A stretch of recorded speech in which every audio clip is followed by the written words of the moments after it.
done my job right.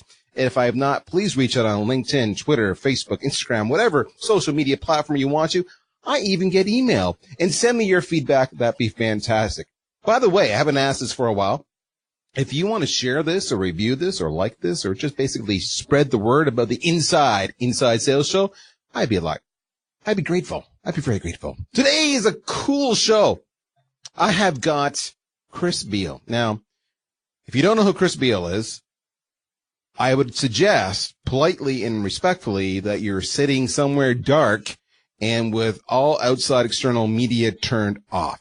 Chris is the president and CEO of Connect and Sell. Connect and Sell has been around for a few years now.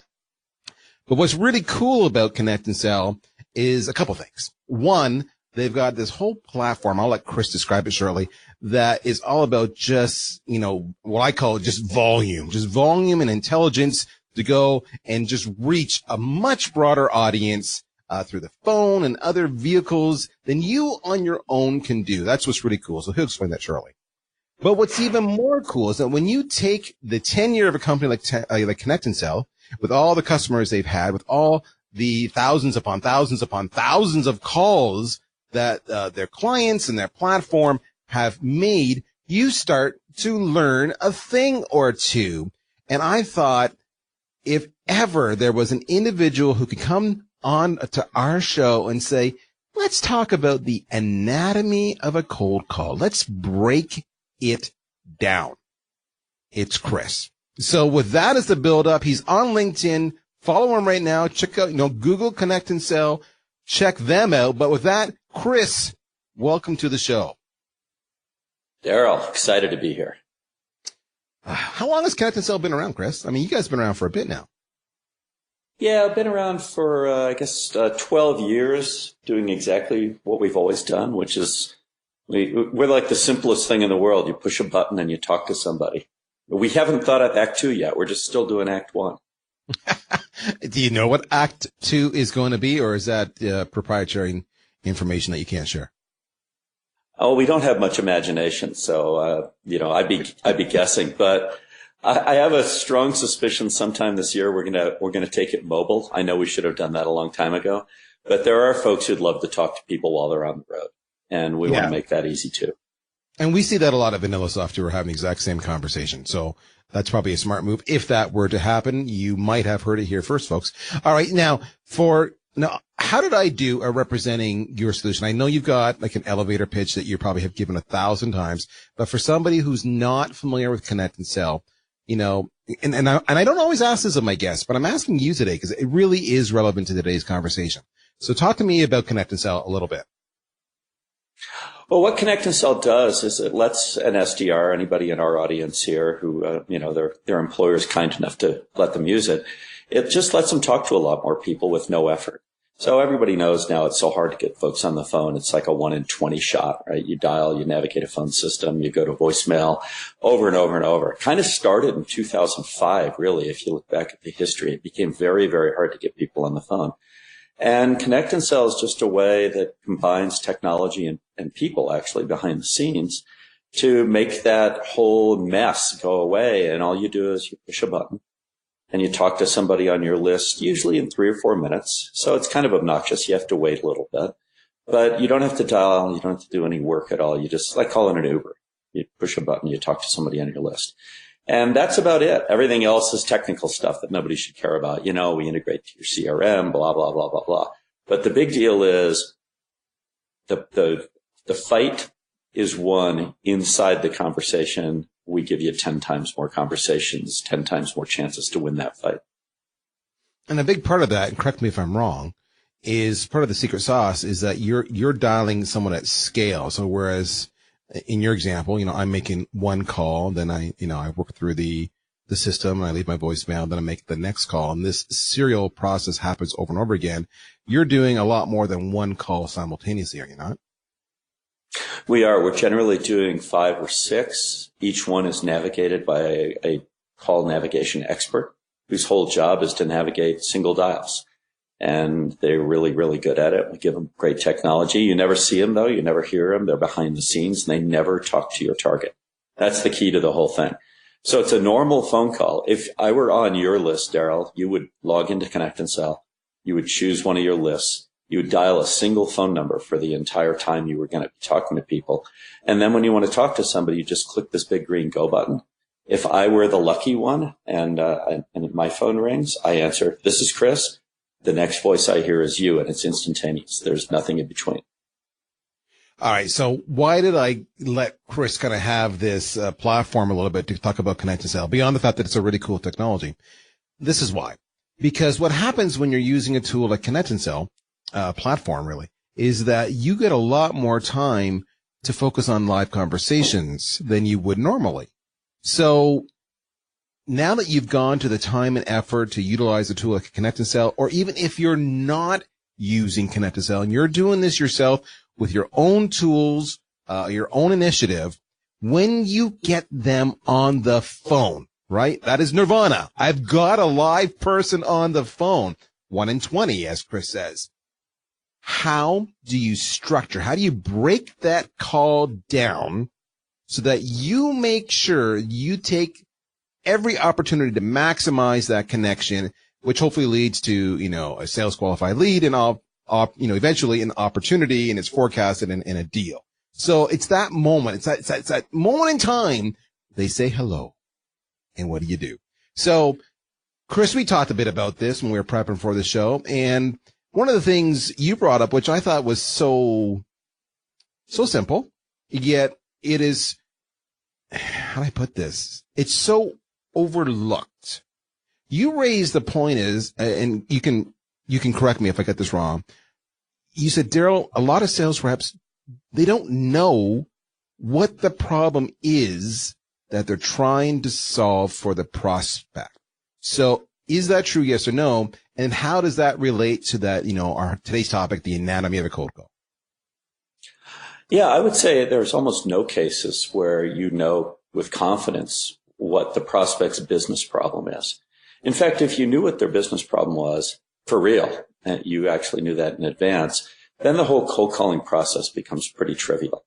But unfortunately, publicly available information doesn't really tell us about what somebody's business problem is. And often we're tempted to say, well, then let's go for rapport based on something we learn about the person.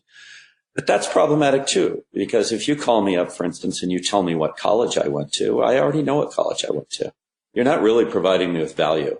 So when you go one route, you're trying for value. Hey, let's guess at your business problem, but we tend to be wrong. And if we go another route, which is more personalization, we tend to end up in another place, which is there's no value in telling somebody what they already know about themselves. So what's so interesting is we don't know what the problem is. And yet if we think about it, the problem is situational. I interrupted you. I am an interruption. That's your problem right now. When I get you on a cold call and I'm seeing the world through your eyes, I'm seeing one and only one thing. Hey, I was doing something else. I was headed into a meeting. I had plans and my phone rang and I answered the phone. Now I've got a problem. And the problem is the rep. The problem as the cold caller is me. And this, I think, is the big breakthrough and I'll call it a different anatomy of a cold call that's universal. It's based on just being a human. They're doing work. They're doing whatever. They're with their family. It doesn't really make any difference. You are the problem when you interrupt somebody. And that sounds bad. And it turns out that it's wonderful. All right. So said like a veteran public speaker. Did you notice what he did there, folks? And that's wonderful, which is the cliffhanger, which is begging me to ask him, well, why is that wonderful? But before I do, and I am going to do that, I want to ask you a question. Actually, I want to share with you. A few episodes ago, I actually brought on David Hood, who's the CEO of VanillaSoft here, and he and I kind of bonded in that episode over every kind of outreach attempt that we get. That interruption, love that word, is exactly the word he used as well. Whether it's like phone, email, social, because they're all interruptions. Phone is certainly one of the channels. And he made the same comment. So I'm building up to something here, guys. You'll hear a lot of people talking about artificial intelligence and all of these tools to go and find out to the point that Chris made earlier, that, oh, I see you're a skier online, or that you're from, New York City or whatever, working at social signals, social clues. I had one earlier this week where the individual said, hey, Daryl, I just saw you've been named, one of the top 19 marketers to follow in 2019. And David made the comment, and I fully endorsed it. It was like, I know that already. Why are you wasting my time? Because yes, I know I'm a skier, or yes, I know I'm from New York City, or yes, I know I won that award, and I have no idea what relevance this makes to this conversation, which is an interruption.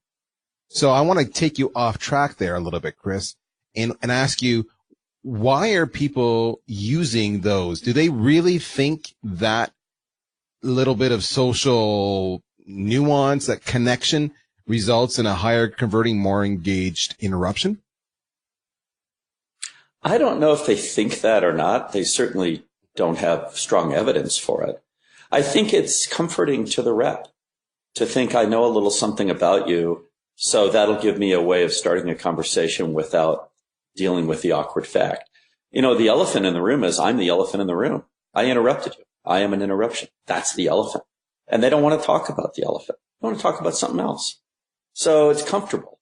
And it sounds reasonable. Hey, it's personalized, right? Maybe it'll help. And there's evidence from emails that maybe personalized subject lines work better, or personalized emails work better than even worse emails. But the fact is, when you interrupt a live human being, because the interruption with a phone call is a different class of interruption. I can skip over an email easily, but it's harder to hang up on somebody. It really is. And senior executives really don't like hanging up on people. They didn't get to be senior executives by being boorish. They normally have got pretty good manners. And so you've presented this poor person with a quandary, and the rep is nervous about having done that. And so they're seeking a security blanket. And that little piece of research, that little piece of information kind of feels good, whether it does anything or not. And it tends not to do anything positive. And I would agree with that. David said the same thing.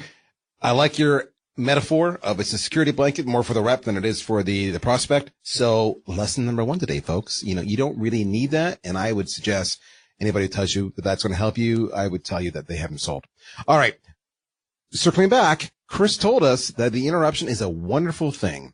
When we come back from this break, we're going to find out why it's a wonderful thing. Don't go anywhere, guys. We'll be right back.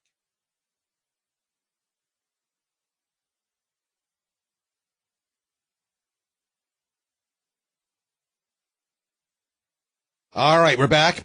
And that was, that commercial was killing me because I actually really want to learn why the interruption is a wonderful thing. I've never heard an interruption referred to as a wonderful thing. So, Chris, the floor is yours. Why is the interruption a wonderful thing? The interruption's a wonderful thing because it creates a problem. And if you can get in a relationship with someone at the very beginning where you're mutually solving a problem, you will move the trust needle in the right direction. And you see this in everyday life all the time. If you were to go to the store, you pull up and you see somebody who's struggling with some bags of groceries. So trying to get them in the back of their car and whatever's happening. Say the wind is blowing and they're struggling. They have a problem. If you were to introduce yourself ever so briefly and help them get those bags into the car, you now have a relationship that has got a little bit of trust in it. And if you're going to have a future relationship, you got to start with a little relationship, a little trust. So that problem, I am an interruption, is a problem that you can propose to solve. And by solving the problem in a way that actually works for the person you've interrupted, you move the trust needle. So I asked Christopher Voss this question, the author of Never Split the Difference, FBI hostage negotiator formerly. And I asked him, how long do we have to create trust? By which I meant, after a certain amount of time, when does it get hard? And he said 7 seconds. I said, wow, 7 seconds. What do you need to do in 7 seconds? He said, simple. Establish that you see the world through their eyes and show that you're competent. And the way that you do that is you say, I am the problem. There's a special way of saying it that we'll talk about here, but you make it clear. I know I am the problem. See, there's the problem. And then you put forward a possible solution. And if they accept the solution, you've moved the trust needle and you have a relationship. You're reminding me of Benjamin Dennehy. He's done a lot of stuff. He's a big phone advocate. And typically how he starts his cold calls is not unlike what you're describing, where he doesn't say, hi, it's Benjamin. How are you today? I'm with Connect and Sell. He doesn't do any of that. He simply says, he doesn't even introduce himself. He says, hi, full disclosure, this is a sales call. Are you okay to move forward? And it just interrupts, right? But there's a path to resolution. No, I'm not. Okay, fine. Hang up and I move on to the next dial. Or yes, now you've got permission. So, and he's had great success with that. And I know when people have tried they don't agree with him, and then they try it and they seem to have success as well too. But I'm curious, like, why 7 seconds? And then how do you do that when these are complete strangers other than a name on a screen? Yeah, well, I thought it was 8 seconds when I met Chris, and he said, no, you're wrong. It's 7 seconds. So then he told me what to do. And we had already discovered one approach, and there must be 100,000 of these, right? Any one of them could work. The one that we stumbled into several years ago, one of our reps was doing it, and we saw a huge increase in conversion rates. And it turned out the big reason for that was that he was just getting people to stay on the phone a little bit longer to listen to him. And what this rep of ours was saying was, I know I'm an interruption. That was the first thing he would say. I know I'm an interruption, just like that. And then he would say, can I have 27 seconds to tell you why I called? And I put this in front of Chris Voss and said, does that work? And he said, sure. When you say, I know I'm an interruption, you are clearly saying, I see the world your way. You know I'm an interruption. I know I'm an interruption. And implicitly, this is the problem. And then you propose a solution. And he said the solution to the problem should be a plan that shows competence. It should be time bounded. And it should have something that person does and something you do. So what are they going to do? They're going to listen to me. What am I going to do? I'm going to tell them why I called. How long is it going to take? No more than 27 seconds. I must be competent. It's so crazy to hear you say that, because again, just with Benjamin's, and what I'm doing, folks, here is I'm just correlating, right? All these different touch points. Benjamin does something similar. He says, what I talked about already, kind of have 30 seconds every time, and then you can make a decision whether to hang up or not. So now you say 27. I actually like 27 better. I think it's atypical. So it's intriguing. What can you do in 27 seconds? I will listen for 27 seconds. I just want to hear your spiel, because that's pretty cool. So I love that. But here's the challenge. Whether it's 30 or 27 seconds, I've got a very finite window, and I have effectively zero research other than the name on the screen in front of me. How do I connect? What do I do in those 27 seconds? How can I be effective with zero research? So the answer to that question is, first, don't put people in random lists. Put them in lists that hypothetically share a class of problems. Secondly, don't just tell them about what you're going to do for their company. Say something that's emotionally compelling, preferably something that has an economic component and that has a pure emotional component that has to do with them. So whatever you say to them, you need to set it up in a way that causes them to listen. We've kind of focused on the phrase, I believe we've discovered a breakthrough. And the reason we use that phrase is that I believe is a universal way for one human being to say to another, listen to me. This is important. We have discovered takes the ego from the I believe away and replaces it with curiosity about who is we. And by the way, you didn't say you're the leader, the blah, blah, blah. You discovered something. Discoveries are interesting. So what we're trying to do is take trust, a little bit of trust, and turn it into curiosity, because it's curiosity that'll make somebody take the meeting. So I believe we have discovered a breakthrough. Breakthroughs are universally interesting. They're a little bit outrageous, right? How could you have a breakthrough? And then you say something to the person that speaks to them. And here's how I think is the best way to imagine that. Imagine that after a hard day of work, say this person is a person who likes to indulge in a beer or two after a hard day of work, and you happen to sit down next to this person, somebody with this job, at the end of that day. And it wasn't a good day. It wasn't horrible. It was just kind of like a standard bad day. And you ask them, what is it about your job that really drives you crazy? And they'll tell you. And if you can take that and put it after this phrase, I believe we've discovered a breakthrough that completely eliminates and then put that bad thing in there and have that bad thing have an economic dimension and have it have a pure emotional dimension. You probably will get them to listen to the next thing, which is the reason I reached out to you today is to get 15 minutes on your calendar to share a breakthrough with you. Do you happen to have your calendar available? So if you do all that, your success rate will be radically higher than if you do research and try to tailor the conversation to what you imagine that research told you. So let me see if I've breaking down the anatomy we're working through so far, folks. What I've heard Chris say is that when you get them on the call, the first thing you want to do is you want to embrace the fact that you are an interruption, but then you can turn that around to build trust by acknowledging your interruption and using that as an opportunity to move the ball forward. If I get a little bit of trust now that I'm going to come to resolution on this interruption, then I will trust you more and more. Then you turn into physically, helping, paint, the problem. You're making it obvious, right? So because I'm an interruption, I can resolve this within 27 seconds. So there's my resolution.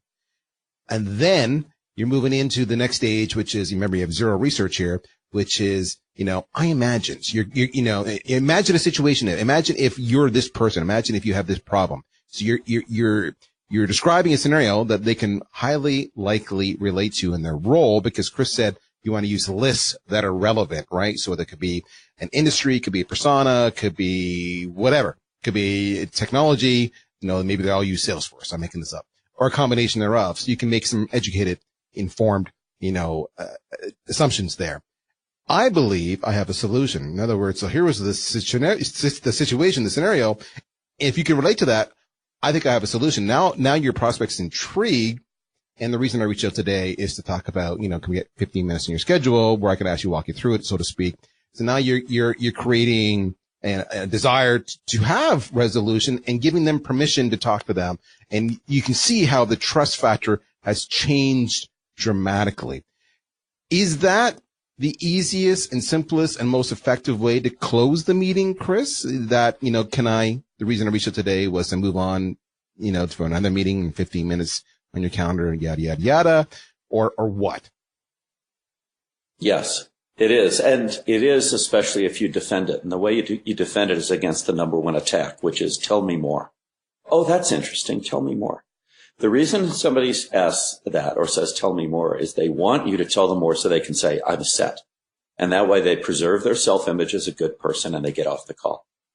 You can't let them get to I'm set. So when somebody says, tell me more, or any of the other, I call them the Venus flytrap objections that are trying to suck you in so they can spit you out later, you just say this, we've learned the hard way that an ambush conversation like this is an unfair setting to discuss something that's important. How's next Wednesday morning? That's an interesting angle. And, they can still bail. No, I'm good. I'm set. And if they're set, they're set. And then you move on and, it's a numbers game. We all know that. But what I do like about that is you're making the decision theirs, and they're buying in. They're giving you permission, and trust is firmly established now. And if, when they give you permission, next Wednesday morning works for me. Now we have an understanding of what we're going to talk about next Wednesday morning. So we're no longer strangers, and you can follow up on that. So, that next meeting builds off the trust and builds off the agreed upon common problem and solution that I hinted at in our initial call. So I love that.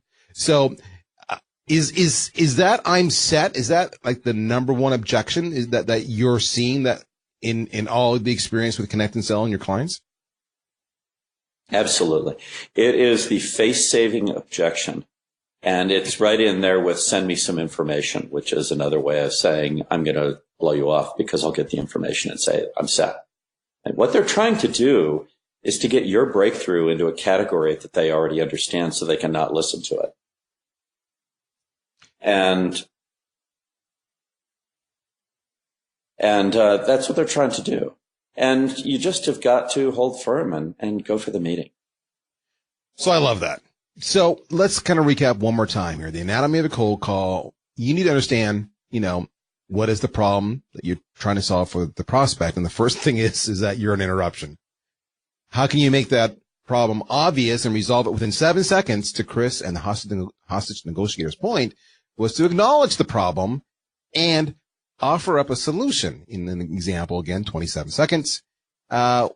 Without the research, you can still, if you're segmenting your list correctly, you can create a scenario, imagine a situation if, you can offer a solution I believe we've found, I believe we've uncovered, I believe we've created, and then you can actually go for the close. The reason I reached out today was to talk to you about this, but, let's move forward to the next meeting.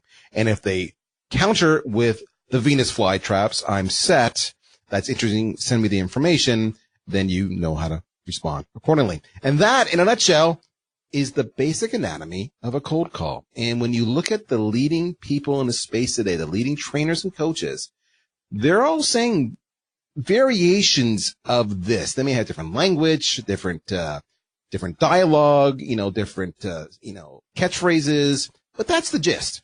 So if your cold call is not following this formula, I would suggest you have a couple options in front of you. Either you revisit your formula, or you try this formula, maybe in an A-B. Do what you're doing now, but do this formula, A-B, A-B, and figure out how does that work. Give it a week or two and see how it's going on. Refine it. Or option number 3, you can get some good sales training from all these sales leaders, who have, advocated this. Option number 4, you go to someone like Connect and Sell and let them coach you while using their platform at the same time. So those are just 4 options we've given you. Those are the anatomy of a sales, of a cold call when you finally get that person live on the line. Chris, if they wanted to find you online, LinkedIn the best way, or what do you suggest? LinkedIn is by far the best way. Chris8649, or look me up as Chris Beall. I'm the guy who publishes those obnoxious spreadsheets full of numbers. And while he says they're obnoxious, everybody I know loves seeing them because it's always intriguing to compare yourself against the benchmarks that Chris is always sharing. So that's fantastic. I love that. Guys and gals, we're out of time. So for Chris Beall, follow him on LinkedIn. Check out their site, connectandsell.com. I believe that's correct. Is that right, Chris? Connectandsell.com? Absolutely. There you go. Absolutely. And of course, as always, we're coming at you week after week after week with pragmatic advice. If you enjoyed this, I bet you your colleagues will too. Spread the love, share the word, give us a good review on iTunes and every other podcast directory you are part of. Subscribe to get every single episode as it comes in real time. Until then, my name is Daryl Prale. You can find me on LinkedIn too. I shall see you soon. Take care, folks. Have a great